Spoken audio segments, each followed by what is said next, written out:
Hello, on this tutorial we're gonna see how we're gonna use a hanging bar system. Right here we have a truss, we have an I-clamp, a shackle, and a hanging bar. These are the pieces one by one. This is the I-clamp that you can add it as an optional on the systems. This is the shackle, it can be a 5/16 or a 7/16, and this is a hanging bar that always included in our systems. Now the way to connect this is like that. First, we're gonna open completely the hanging bar. We're gonna use the front part right here. Gonna cross the nut right here.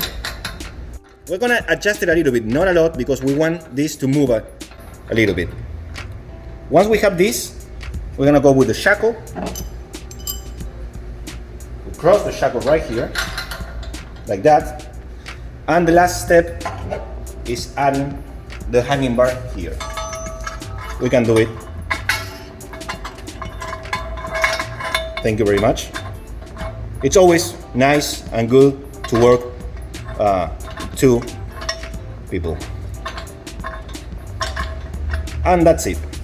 Once we mount the panels and we have everything in position, we're gonna adjust the I-clamp so all the tensions are gonna be exactly the same.